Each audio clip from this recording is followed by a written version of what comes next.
of the day of the robbery, I paid a little visit to Station Square with only one thing on my mind. I wanted to find that villager and ask him what the heck he was doing stealing from the store, let alone a store that sells comic books. Kids like him were known for being pickpockets, sure, but between food and money, I would have figured that comic books would be the last thing they'd be preying on. I shuffled through the plazas walking on my leg without making it look like I was dragging it like a wounded animal. The bandage that Lucina had put on me kind of helped, but I think it would have just been better if I put ice on it. At least my pants were covering it, and no one would be the wiser. When we did return to the store, our police cruiser was already on site. Apparently someone did call the cops and multiple people were being questioned on the incident, although I'm fairly certain that the only suspect was the one who got away. Due to the robbery, Popstar had to close its doors for 3 hours earlier, and on any normal day I'd be apathetically ecstatic. It goes without saying that both Lucina and I were confronted to give our descriptions on the scenario on the cloaked individual who managed to escape. "Everything happened so fast," said Lucina. "I heard a crash and Fox yelling, and then I realized that we'd been robbed." The officer who was questioning us wanted specific details on the criminal, and thankfully, the pain in my leg made me look like more of a victim than the store. I didn't recognize the policeman, nor did he to me, but for some reason I couldn't bring myself to relinquish everything that I knew. He was wearing dark clothing and was really short, I had explained. Probably no taller than 5 feet, I'd say. "And you said you went after him?" the police officer asked.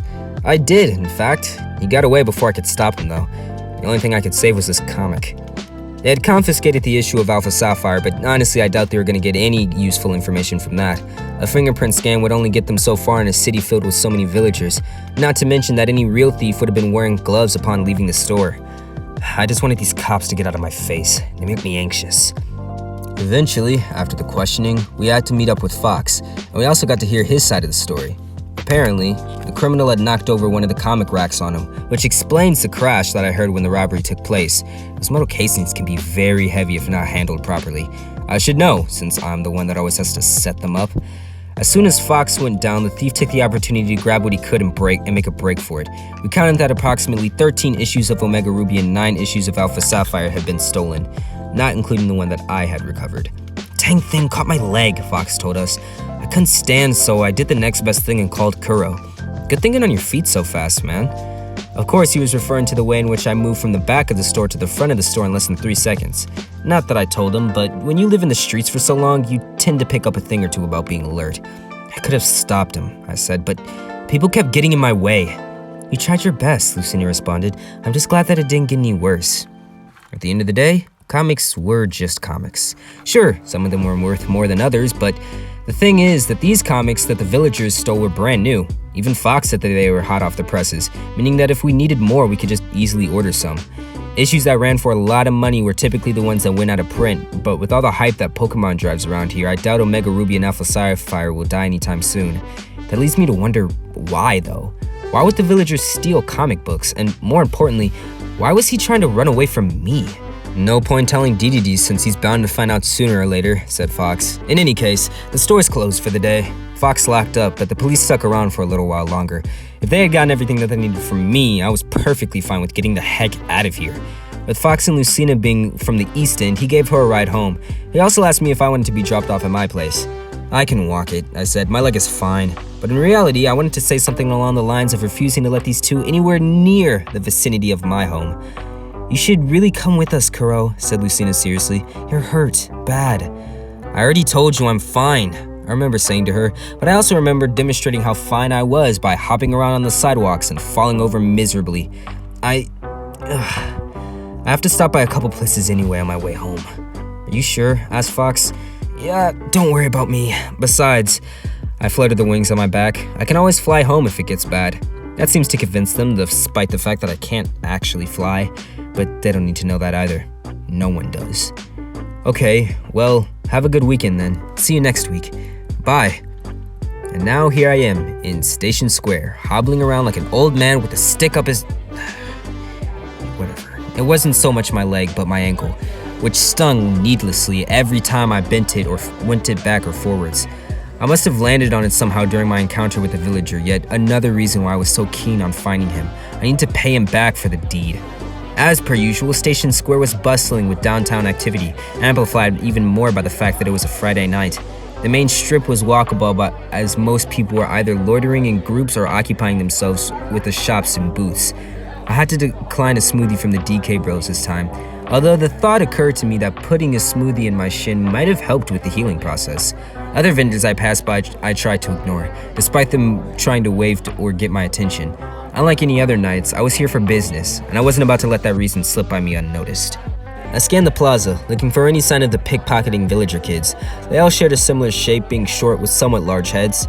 The tricky part was picking them out from any other member of the crowd, since villagers are always known for being masters of disguise. They could fit in with a flock of school kids easily, or even pass by as innocent children by merely standing next to adults. These are all valid techniques in the art of pickpocketing, but apparently, they had passed that now and moved on to bigger things like vandalism and stealing. Talk about a drastic change. Further down the square is a circle of people all crowding around what appears to be some sort of street performance. There are cheers coupled with explosive displays of flames and lightning shooting straight up into the air. Some folks were sitting on the ground and watching the show, while others had cameras and phones out taking footage of the whole thing. From my personal experience, I say if you've seen one light show, you've seen them all. This specific group I especially prefer to avoid, and in my opinion, I have a very good reason to do so. Normally it wouldn't be a big deal, but like I said before, tonight I just didn't have the time. Well, look who it is. Is that Kura I see? One of the performers calls out to me as I pass by, yet I remain unwavering in my steps. It is indeed, sings the other performer, a woman this time. There's no better victim, of course, volunteer, than sweet little Kuro. Kuro, come over here, the male one calls out. We could really use your help. Why now? I find myself muttering as I continue to press forward, pretending not to hear them. Come on, everyone, calls the female. Let's go get Kuro into the fun. Kuro, Kuro, Kuro. They're all chanting my name like a bunch of mindless animals, and with a deep regret, I end up turning an eye towards them. Hesitantly, I decide to join them, if not for the fact that I just wanted them to shut up. All right, I say, waltzing towards the crowd that started to clear in the middle. The people began to break away, most of them cheering and glad that I complied with their obnoxious demands. What I'm met with in the center are two robed magicians in their cartoony cavern. Well, would you look at that, says the male magician. We actually got him to join us. Well, what did you expect, says the female. He's a featherbrain. Very funny. About as funny as the first dozen times I've heard it. Apparently, though, it was all new to the crowd. Ladies and gentlemen, meet Rob and Robin, Station Square's most renowned and enigmatic street performers. They do magic acts, party favors, and even play instruments from time to time. All you have to do is drop $1 or $2 in their basket if you want to stay for multiple acts. It'll be an extra $1 on top of that, plus 15% interest for each of the following acts. But hey, at least the autographs are free. As you may have guessed, Rob is the male and Robin is the female, although there really is no way to tell the two of them apart. Aside from their hairstyle and voice, both of them prance around with feminine grace, if not for their baggy black robes that they constantly wore. I never knew if they were siblings or a couple. Heck, they could be both, it wouldn't make a difference. These two magicians were more twins than Pit and myself ever were. But seriously, with the way that they spoke, they might as well have been two heads on the same body. I knew them kind of well, if knowing them well means being a guy who happens to pass by them every night when he's out on the town.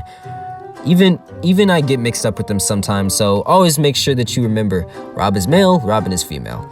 Also, they can be kind of touchy, but that's not worth really getting into right now. You'll see what I mean. Okay, what do you want? I say without trying to sound too impatient. It didn't come out that way, that's for sure. We can see that you're a busy man, replies Rob. As we all are, echoes Robin. As am I, says Rob with his partner in a correcting tone. You are not. I could be, says Robin. It wouldn't be hard.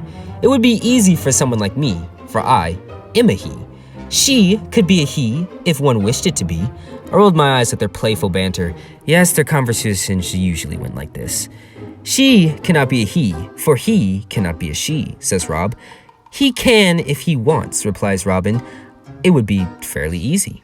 Can it? Rob spares me a glance, followed by Robin, who also does the same. And by glance, I mean they are narrowing their eyes at me while rubbing the bottom of their chins. They are obviously deviously scheming something. Yes, I could see that. But regardless whether or not he is she or she is he, anyone can be a volunteer for this act. Anyone indeed, sings Robin as she breaks away from her partner, which is why we have chosen he. They point at me and the audience claps. For what reason, I have no idea. We have a very special magic trick for you tonight, ladies and gentlemen, says Rob. Before we get into it, though, we'd like to hear a word from our volunteer. Kuro, says Robin, please introduce yourself to our captive audience. A spotlight from nowhere shines in my eyes, and I'm forced to flinch at the sudden bursts of light. To say that I'm a stranger to this bizarre situation would be a lie. However, since I have acted on this show as a volunteer many times before, 4 times in fact, these 2 magicians especially like performing their most dangerous tricks on me for reasons that they themselves would be reluctant to admit. I'm Kuro, I say.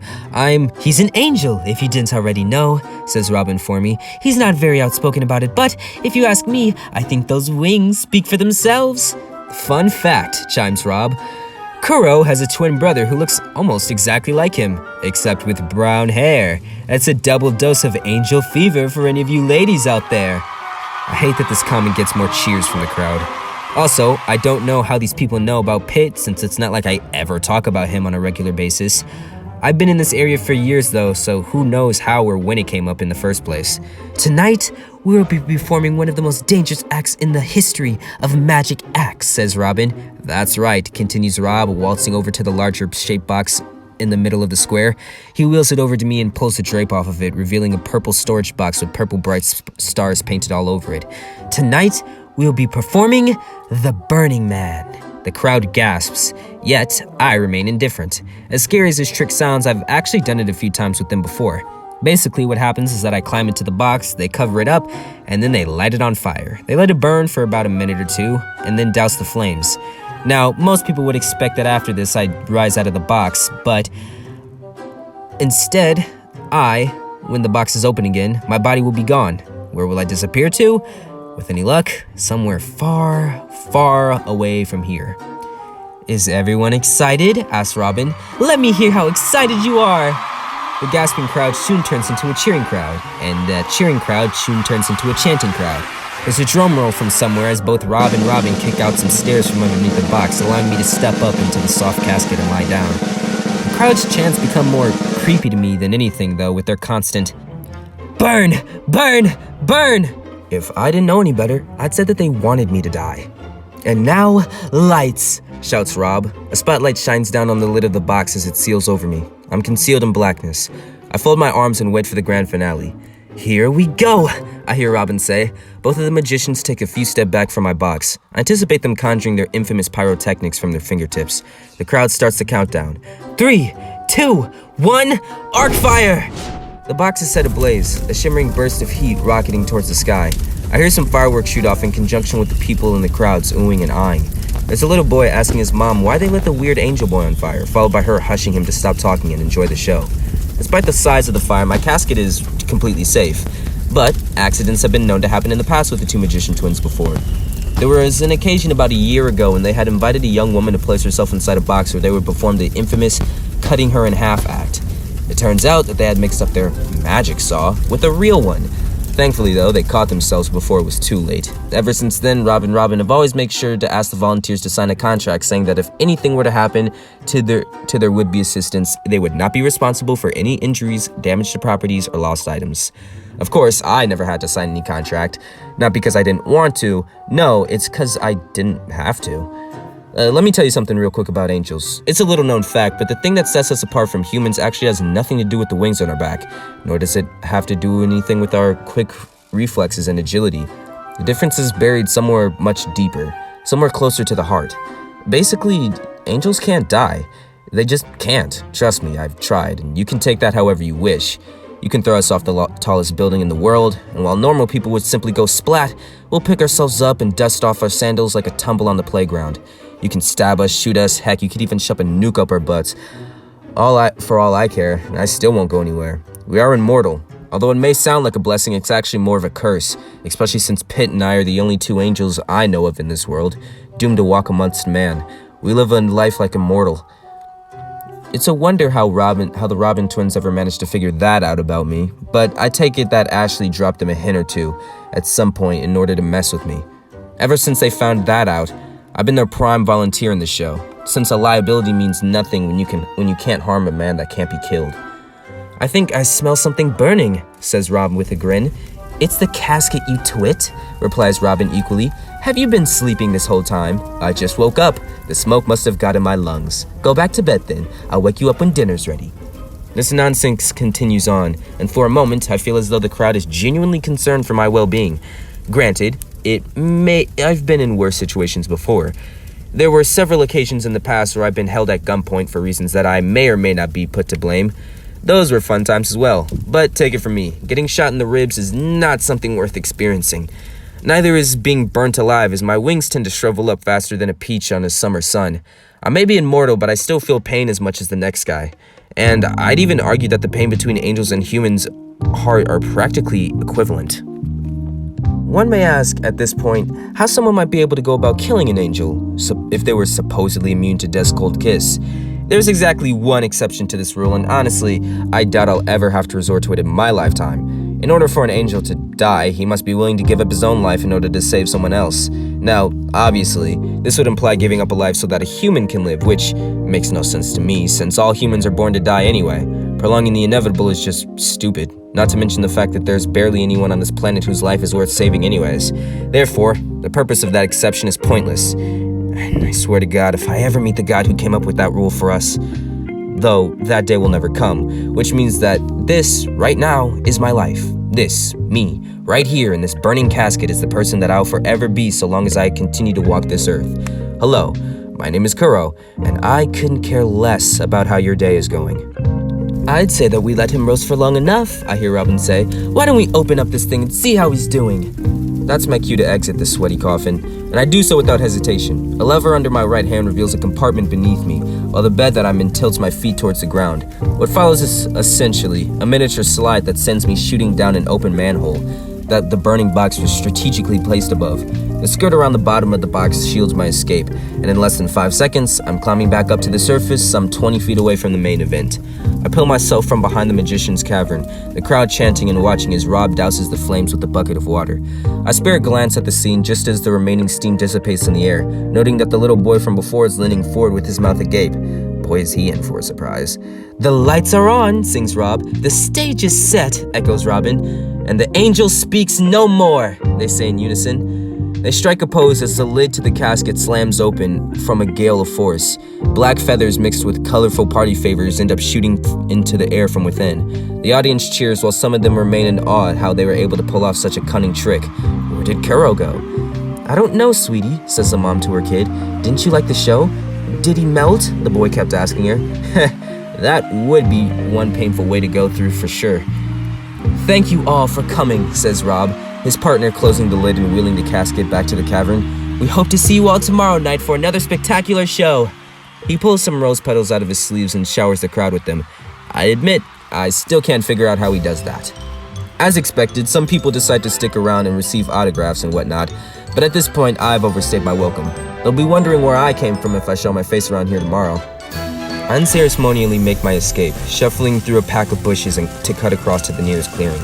The mindless chatter from before is merely humming in my ears. I tune all things out when I recognize a certain oval-headed child wearing nothing but a grouchy cloak and licking ice cream cone. He's standing around there with a few of other villagers watching a street performer pulling off some tricky moves with a heavy sack. My feet suddenly move on their own, transitioning from a jog to a full-out gallop as I head straight from the thief from earlier today. I almost collapse in a near instant, however, as a striking pain shoots up my leg due to an incident from earlier today. His keen sense of hearing immediately picks up on my clumsy footsteps, and before I know it, the villagers toss his ice cream and shoving away from his group in an attempt to escape. I can already feel my head throbbing from the sprint, but one thing's for sure, I'm not gonna take my eyes off that kid. I call out to him. Signs and faces are blurred. The only color that I see is the villager's brown cloak. I can almost reach out to him and grab him, but the little snitch is faster on his feet than I am. I really had to give it to him, although the way he kept scurrying simply disgusted me, like a cockroach ducking for cover from a sudden burst of light. By sheer dumb luck, the villager stumbles forward and falls flat on his face. It's by some miracle that I managed to stop without running him over, but it doesn't take me long to realize that his fall wasn't just a fluke. Someone had tripped him. "You owe me one," says the innocent voice of Ashley, retracting her twig of a leg. She has a smug smirk on her face as she speaks, appearing from the shadows like a phantom. "I could have got him," I said to her, but that sentence is all I managed to spare before I grabbed the kid by his collar and lifted him 2 feet off the ground. He's trembling in my grasp, and for a moment, I'm not sure what to say to him. I just bare my fangs. "Kuro," he cries. "Let me explain." "Quiet," I snarl. "You better have a good reason for backstabbing me or I'll slam you so hard you'll have concrete for teeth." Nothing to see here, folks, I hear Ashley say, shooing random onlookers away from us. Just some business between old acquaintances. Go on, scram. Well, it's a funny story, actually, the villager says, sweating buckets as he tries to come up with an explanation. Spill it! I shake him up a bit. Not too much. His eyes go practically spinning at this point. Got it, please, just put me down. I promise I won't want to ray again. You better not, I drop him to his feet. You gotta believe me when I say I was set up, the villager pleads. I didn't want for any of this to happen. I'm losing my patience, I say unenthusiastically. Tell me why you stole the comic books. Look, if you want the comic books, you can have the comic books. These things are more trouble than they're worth. He empties his backpack, dropping the stolen Pokemon issues all over the ground. I didn't even look at them. And as he realizes this, he starts to sink into the dirt under the shadow of my glare. I ought to turn you in, you good-for-nothing rat, I say. You make me think that you had nothing to do with the break-ins. You can't turn me in, the villager replies. I was just doing an odd job for someone, and I got paid. Come on, Kuro, you know what it's like living on the streets. True, but that didn't excuse his crime, especially against me. Sure, there was a time in my life when I was once considered a criminal, but I didn't go around stealing comic books from a bookstore.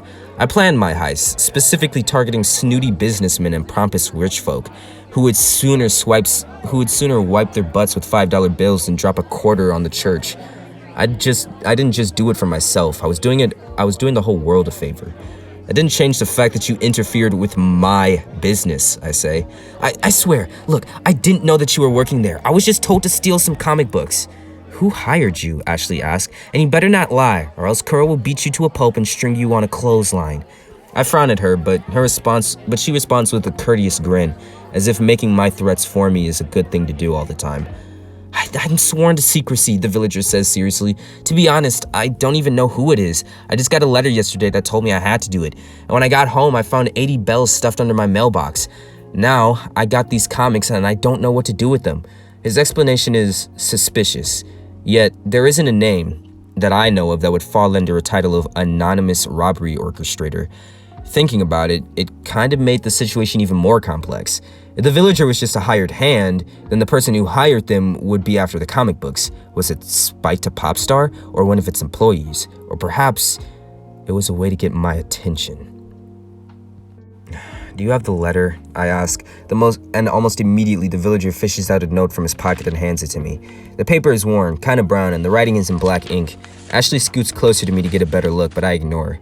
I can't decipher the owner of the handwriting, and just as my luck would have it, the note isn't even signed. There's a new comic book store that opened up on Forsyth Avenue earlier this month. Run by there and grab some off the shelf for me. I'll make it worth your while. Oddly enough, there's no mention of shoplifting, and had the villager had any money on him, the writer of this message might have expected him to just purchase the books like any normal customer. I don't buy it, says Ashley. I say we torture him to get the real truth. This doesn't concern you, I reply to her automatically. Don't you have someone else to bother right now anyway? Are you saying you don't want me here? Yes. She wraps her arm around my own. Good, I'll stay then. That's the only evidence I have, the villager states quickly. I'm sorry, Kuro. I wish that there was something more I could give you. Do you believe me at least? Oh, I believe him all right, but that doesn't mean that I trust him. He broke whatever bond we had the minute he stepped foot into Popstar today. I'm holding on to this, I say, folding the note and putting it into my jeans. Oh, yes, by all means, go ahead. Heck, take the comics too. He gets on the ground and scoops the books into a stack, and rather hastily at that. You've gotten soft, Kuro, Ashley mutters distastefully. I think you've had your head stuck in the books for a little bit too long now. Her comments irritates me beyond anything else that she says this night, and without another word, I break apart from her and swipe the books from the villager. I barely touched any of this garbage these people are calling entertainment, I scoff. I already told you that the job is just a means to an end. That's all that it'll ever be. Then why don't you just quit already? Her question is so genuine, and she doesn't appear to be fazed at all by my reaction. I want to. Holy crap, do I want to. This job is turning out to be more trouble than it's worth, especially after what happened today. I'm not one to get involved, but the villager appearing in the store to steal stuff inadvertently did get me involved. And to think that I was going to be up and out of here a week ago. How much longer am I going to stall? My last paycheck, I say. I still haven't gotten it thanks to this bozo. I shake my head towards the villager whose eyes fall to the ground. I'm going to walk in Monday morning, take my pay, and say goodbye to this trash heap. I paused if only to make sure that was the plan that I was truly going to stick with. That ought to teach Pitt not to mess with me again. My response generates a giggle from Ashley. Recall that Ashley, although appearing to be a sweet, innocent little girl on the outside, is actually a devious 20-something. on the inside. She tries to play coy whenever she's around men, but I'm immune to her tricks since I've known her for so long. Regardless, she often pretends to be my partner in crime despite the fact that I've always been a lone wolf. That's the Kuro I know and love, she says. I can't wait for you to be done with this lame comic book stuff so that we can go on more adventures together. Are you two, the villager mutters curiously, dating? No, I immediately respond while Ashley utters a definite yes. It's none of your business, I snap at the villager. Just get out of my face before I report you. And even if I catch you near me again during the day, I'll make you regret ever setting foot in this town. The scamp makes no hesitation to leave, but he's only able to take a few steps before tripping over his own feet. His face skids on the pavement again, although honestly, he couldn't look any worse than he already did. Without saying anything, he quickly picks himself up and vanishes into the passing crowds. I just gave him a little parting gift, Ashley says with a grin. She pulls her wand out from behind her and pops it against her hip. Bad luck curse. Kid will be eating racks for another month or so. I had to hand it to her. It was pretty funny, if not unusually cruel. At the end of the day, the villager did return the comic books, but what he said still baffles me. If he wasn't the one behind the robbery, then who was? And if the comic books had no value to the thief anyway, then what was the point? This is gonna be a weird one to explain when I go back, I say, taking a step to resume my nightly run at Station Square. As expected, Ashley tags along like a lost puppy. Or you could just not say anything about it, she replies. What those guys don't know won't hurt them, right? True, but I have these now. I motion to the comic books under my arm. I already have enough paperweights at home between Pitt's religion books. She smirks. You should bring Pitt with you one of these nights. I miss him. She's doing that thing again where I know she's plotting something devilish in that demented mind of hers. Rest assured, I have no intention of hanging around Pitt in public at any point in the near future. If you keep your hands to yourself, then maybe I'll think about it, I say flatly, but she messes with me by making groping gestures in the air with her hands. I'm kidding. Kind of. If there's any reason why Ashley's so obsessed with me and my brother, you would guess that it has something to do with us being angels. But no, actually, it has something more with us being immortal. She finds it a major turn-on, if that makes any sense. That's why she can be clingy at times, and also somewhat territorial on occasion. She's just happy knowing that there aren't any other girls in my life. So, are you gonna hang around here for a little while longer, she asks me. I don't know, I reply. I already got what I came for, though. Come on, it's Friday. Let's go party or eat or something. At least try to look like you're enjoying yourself for once in your life. As much as I hate to admit it, she has a point. Before I started working, I was always out on the town. I used to be carefree, mischievous, and all around a completely awesome guy to hang around. I've been more laid back recently, stoic, and almost completely indifferent to everything going on around me. It's not the life that I wanted, but it's the life that I lead in order to counter Pitt. He's a happy-go-lucky, he's caring, he's annoying as crap, and I must do my best to be the opposite of that. I guess another hour wouldn't kill me, though. Alright, fine, but you're buying, I say as a smirk slithers across my lips.